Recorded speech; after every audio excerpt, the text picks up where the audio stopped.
একে অপরের বন্ধু, বলুন নাউজুবিল্লাহ। আমাদের বিগত সময় আমরা দেখেছি সব সম্পর্ক কার সাথে? জনগণ না, কার সাথে? ভারতের সাথে। বলুন কার সাথে? ভারতের গুজরাটের সেই কসাই মোদি বাংলাদেশে আসার কারণে বাংলাদেশের প্রখ্যাত ওলামায়ে কেরামরা যখন প্রতিবাদ করেছিল, সেই প্রতিবাদের জের ধরে অনেক আলেমদেরকে জেলখানা নিয়েছে। দেখেছেন কিনা বলুন? জেলখানা তো শুধু নেয় নাই, তাদেরকে হ্যান্ডকাপ পরিয়ে, ডান্ডা বেরি পরিয়ে, ব্লুট জ্যাকেট পরিয়ে মনে হচ্ছে আদালতে এমন ভাবে উপস্থাপন করত সম্ভবত তারা আন্তর্জাতিক মানের ডাকাত।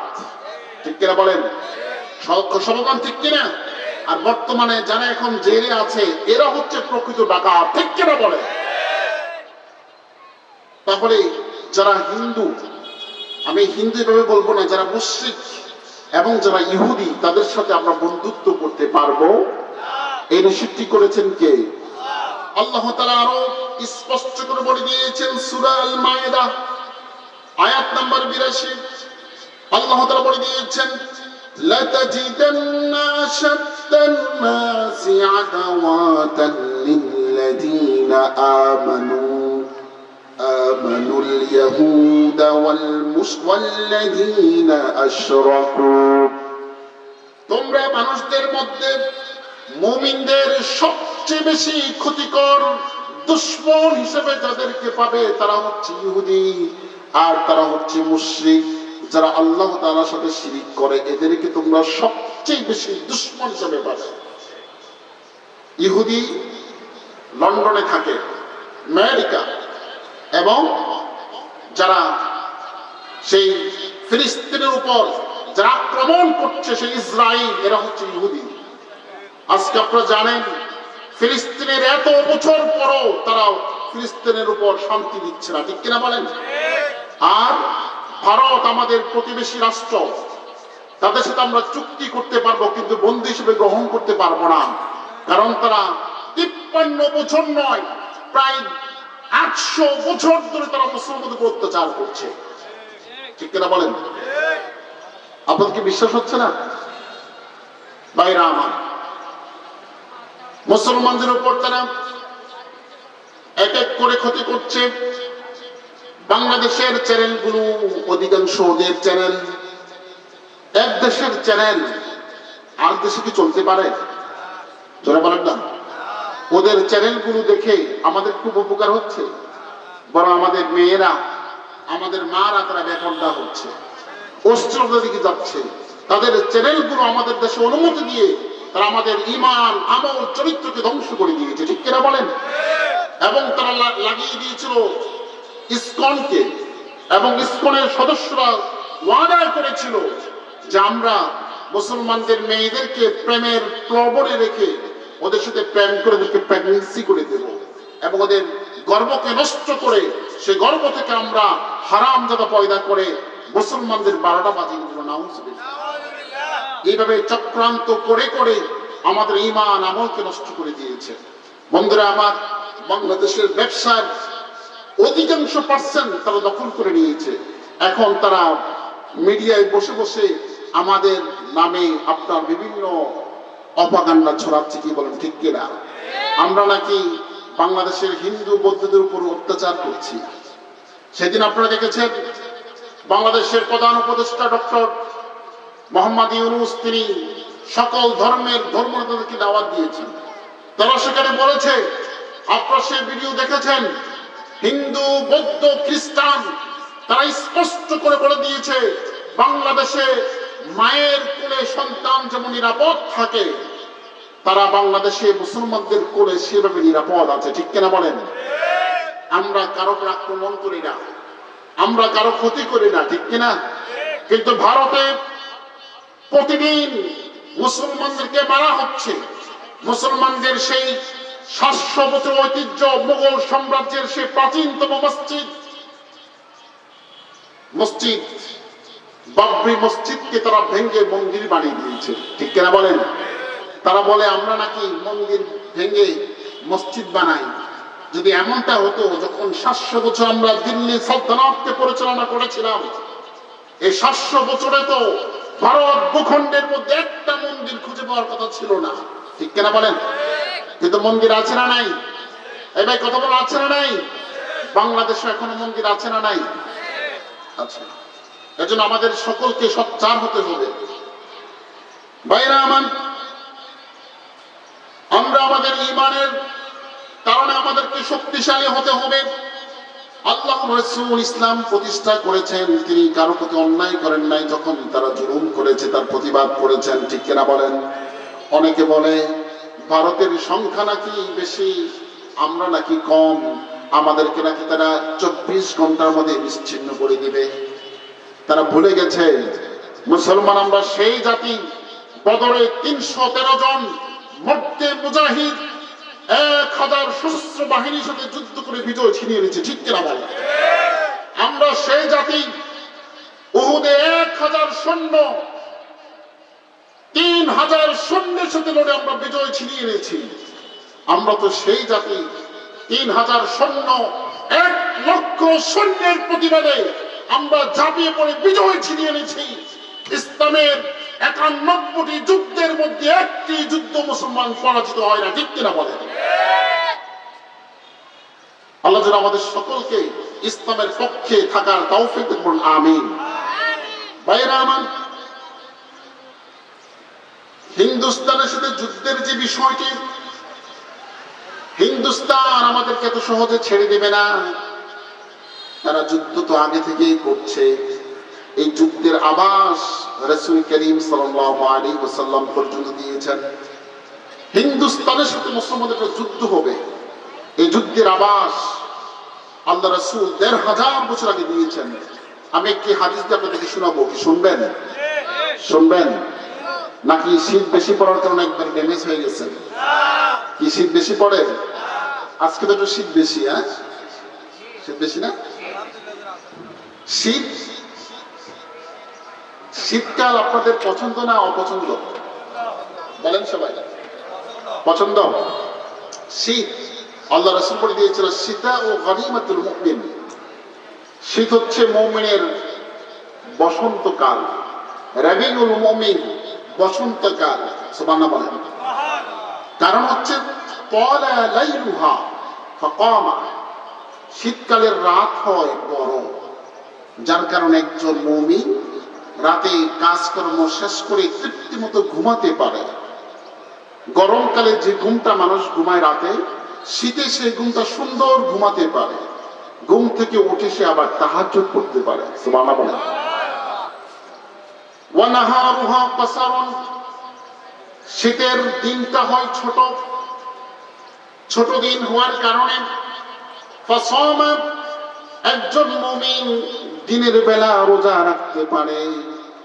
যুদ্ধে যেমন যুদ্ধ বিজয় হওয়ার পর শত্রু বাহিনীদের সম্পদ, অস্ত্র, সামানা, খাবার দাবার, তাদের দামি দামি আসবাবপত্রগুলো রেখে যখন শত্রু বাহিনীরা চলে যায়, তখন মুসলমানরা সেগুলোকে গ্রহণ করে গনিমত হিসাবে অনেক লাভবান তারা হয়। আমার রাসূল বললেন শীতকালটা হচ্ছে মুমিনের জন্য এমন একটি বসন্তকাল, এই বসন্তকালের মধ্যে মুমিন অনেক সওয়াব অর্জন করতে পারে। বলেন সুবহানাল্লাহ।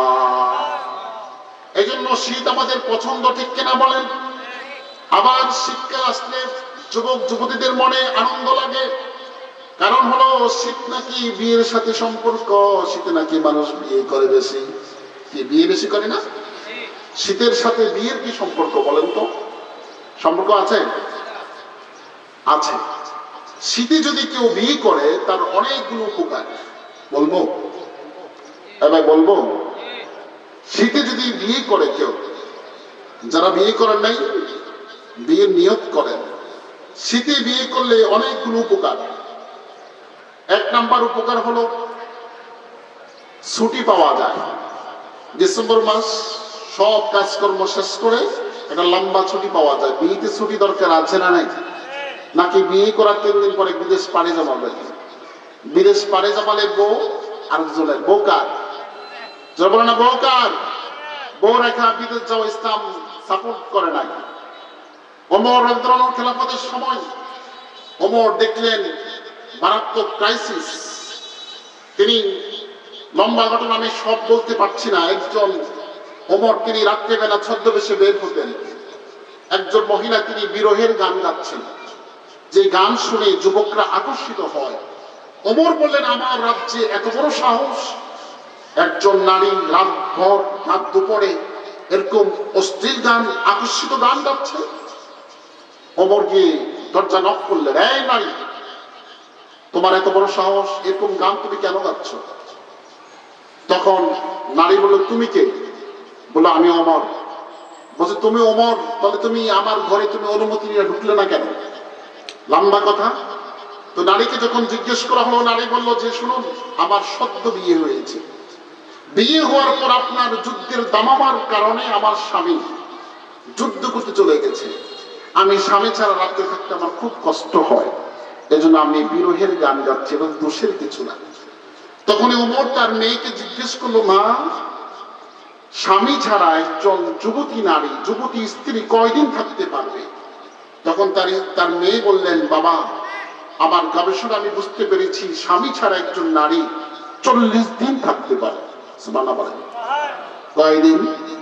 সবাই বলেন কয়দিন? 40 দিন।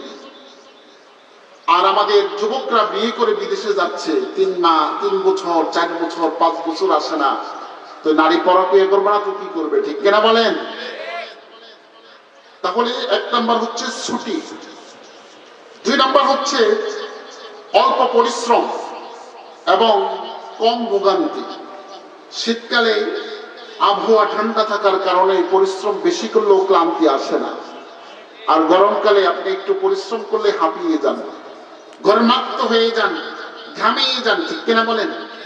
এজন্য গরমকালে বিয়েতে সাজগোজ করলে এগুলো ঘামে সব ধুই মুছে যায়। শীতকালে বিয়ে করলে এগুলো থাকে না। শীতকালের আরেকটা সুবিধা হলো চতুর্দিক সুন্দর, অনেক ফুল ফুটে, ফুলে ফুলকিত, পাখির কলতান, পাখির কুকিলের কুহুতানে মুখরিত হয়ে যায়। সুন্দরভাবে আনন্দ মুখর পরিবেশে বিয়ের কাজ সম্পূর্ণ করা যায়। এজন্য আল্লাহ তাআলা বলে দিয়েছেন, ওয়ানকিহুল আয়ামা মিনকুম, তোমাদের মধ্যে যে সকল যুবক যুবতীদের বিয়ে হয় নাই তাদেরকে বিয়ে দিয়ে দাও। ঠিক কিনা বলেন? আজকে আমাদের যিনি বক্তা আসিফ, তিনিও বিয়ের ওয়াজ করে বেশি। ঠিক কিনা? যুবকদের ঘুম হারাম তিনি করে ফেলেন। তিনি আসতেছেন, বিয়ের কথা তিনি বলবেন। আমি শুধু এতটুকু বললাম, আপনাদের যুবক যুবতী ছেলে মেয়ে যাদের আছে, বিয়ে দিয়ে দেন। ইসলাম পারমিশন দিয়েছে, বালক বালিকা হওয়ার পর বিয়ে দিয়ে দাও। একটা ছেলে বালেক হয় 14 থেকে 15 বছর বয়সে, আর একটা মেয়ে হয় 13 থেকে 14 বছর বয়সে।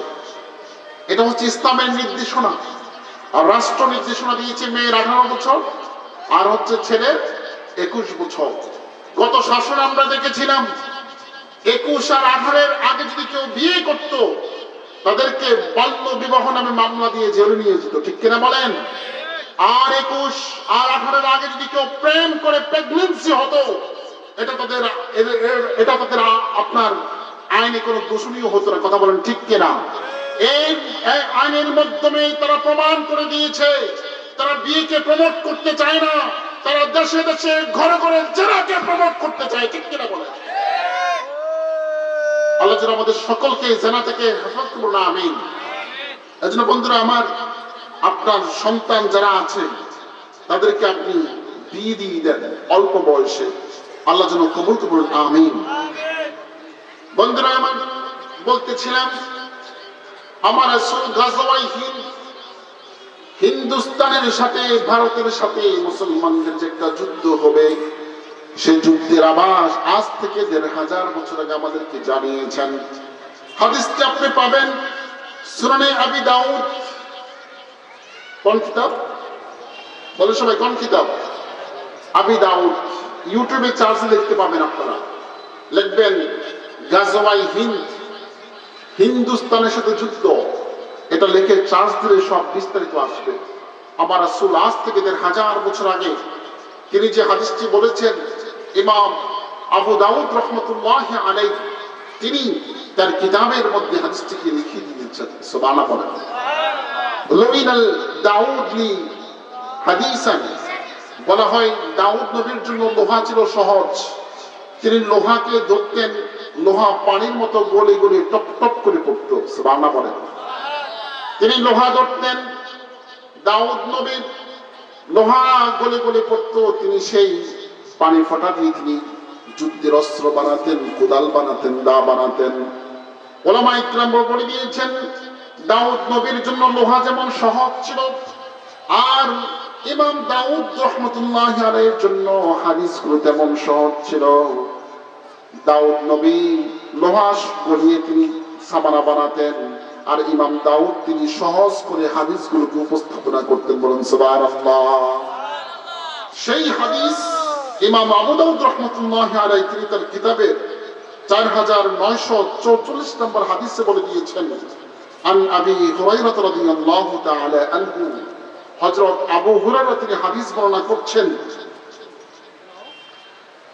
যে ওয়াদানা রাসূলুল্লাহ সাল্লাল্লাহু আলাইহি ওয়াসাল্লাম, আল্লাহ রাসূল আমাদেরকে ওয়াদা করেছেন গাজওয়াতুল হিন্দ, হিন্দুস্তানের যুদ্ধের ব্যাপারে। আমার রাসূল ওয়াদা করেছেন ভারতের সাথে যুদ্ধের ব্যাপারে আমাদেরকে ওয়াদা করেছেন। আবু হুরায়রা বলছেন যদি আমি বেঁচে থাকি, ফা ইন্না আদরুতুহা উনফিকা ফিহি নাফসি ওয়া মালি, আমি আবু হুরায়রা যদি বেঁচে থাকি আমি সে যুদ্ধে আমার সম্পদ ব্যয় করব এবং আমি আমার জানকেও ব্যয় করব, সুবহানাল্লাহ বলেন। আবু হুরায়রা বললেন আমার রাসূল যে গাজওয়ায়ে হিন্দ যুদ্ধের ব্যাপারে আমাদেরকে ওয়াদা করেছেন, আমি আবু হুরায়রা যদি বেঁচে থাকি আমি সেই যুদ্ধে নিজের সম্পদ ব্যয় করব এবং আমি নিজের নফসকেও আমি সেই যুদ্ধে ব্যয় করব, বলুন সুবহানাল্লাহ। এরপরে তিনি বলে দিয়েছেন ফাইন উক্তাল, যদি আমাকে তারা কতল করে ফেলে, যদি সে যুদ্ধে আমাকে মেরে ফেলে, কুনতু মিন আফদালিশ শুহাদা, তাহলে আমি সর্বশ্রেষ্ঠ সম্মানিত শহীদ হিসেবে আল্লাহর দরবারে কবুল হয়ে যাব। সেই যুদ্ধে যদি আমাকে তারা মেরে ফেলে, আমি যদি মারা যাই, তাহলে আমি সাধারণ কোন মৃত হিসেবে ঘোষিত হব না, আমি আমার আরশে আজিমের মালিকের দরবারে সবচেয়ে সম্মানিত শহীদ হিসেবে আমি সম্মানিত হব, বলুন সুবহানাল্লাহ। ওয়া ইন আরজি, আর আমি যদি সে যুদ্ধ থেকে ফিরে আসতে পারি, ফাআন আবু হুরায়রা তিনি বলছেন আমি যদি সেই যুদ্ধ থেকে ফিরে আসতে পারি, তাহলে আমি সবচেয়ে বড় মুজাহিদ হিসাবে, গাজী হিসাবে সেখান থেকে ফিরে আসতে পারবো, বলুন সুবহানাল্লাহ। তাহলে আমার রাসূল ওয়াদা করেছেন গাজওয়ায়ে হিন্দের ব্যাপারে, এবং আবু হুরায়রা তিনি সুন্দর করে সেই যুদ্ধের ব্যাপারে তিনি ইচ্ছা পোষণ করেছেন। আপনাদেরকে প্রশ্ন করতে চাই, ভারত যদি আমাদের দিকে আবার রক্ত চক্ষু নিয়ে তাকায়, আমরা কি ঘরে চুরি করে বসে থাকবো, নাকি আমাদের সর্বশক্তি নিয়ে আমরা ঝাঁপিয়ে পড়বো, ঠিক কিনা বলেন? সেই যুদ্ধে কারা কারা ঝাঁপিয়ে পড়তে চান দু হাত উঁচু করে দেখান। নারায়ে তাকবীর, নারায়ে তাকবীর, আল্লাহু আকবার। আল কোরআনের আলো ঘরে ঘরে জ্বালো, আল হাদিসের আলো ঘরে ঘরে জ্বালো, ইসলামের শত্রুরা হুঁশিয়ার সাবধান, হুঁশিয়ার সাবধান, ইসলামের শত্রুরা। নারায়ে তাকবীর, মাশাআল্লাহ। আমাদের এই স্লোগানগুলোকে কবুল করুন, আমিন। তবে যুদ্ধ আসার আগে আমাদের কিছু যুদ্ধ প্রস্তুতি আছে, আমি সংক্ষিপ্ত আকারে পয়েন্টগুলো বলে শেষ করে দিচ্ছি। আমাদের প্রথম প্রস্তুতি হচ্ছে ভারতের সব পণ্যগুলো বয়কট করা, ঠিক কিনা বলেন? ওরা আমাদেরকে বলে পেঁয়াজ খাবা না, না খায় মরবা। আমরা বলবো তোমার পেঁয়াজ লাগবে না। প্রয়োজনে আমরা আমাদের সেই বন্ধু রাষ্ট্র পাকিস্তানের সাথে আমরা আবার চুক্তিবদ্ধ হব, ঠিক কিনা বলেন? আমাদের পণ্যগুলো যদি বন্ধ করে দিই কেনাকাটা, ওদের পেঁয়াজ এক সপ্তাহের মধ্যে পচে যাবে, ঠিক কিনা বলেন? এর মধ্যে মাথা পাগল হয়ে গেছে। আমরা ওদের গরুগুলো আমদানি করা বন্ধ করে দেব, ওদের চ্যানেলগুলো বন্ধ করে দেব, ওদের সকল ষড়যন্ত্র বন্ধ করে দেব। আপনারা ইতিমধ্যে দেখেছেন দিল্লিতে যারা আছে তারা বলছে দিল্লি না ঢাকা, তাদের রাজধানী দিল্লি হবে না ঢাকা হবে।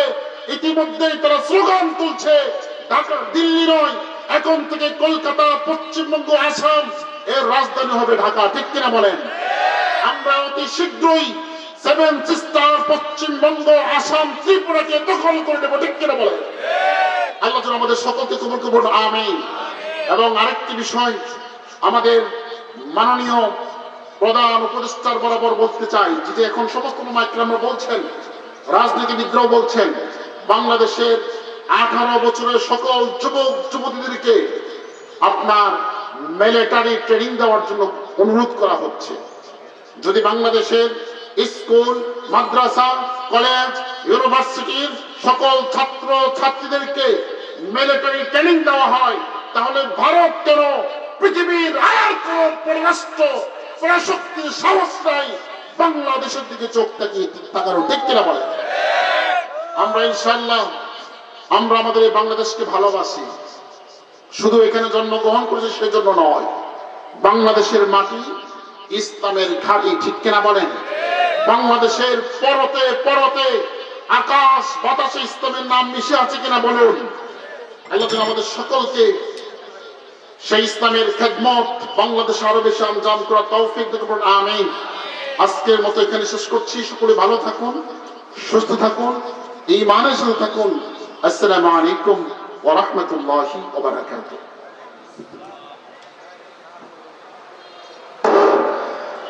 আলহামদুলিল্লাহ, অত্যন্ত তত্ত্ববহুল এবং গবেষণামূলক আলোচনা করলেন মুহতারাম হযরত মাওলানা ইমরান হোসেন মাহিদি সাহেব হুজুর।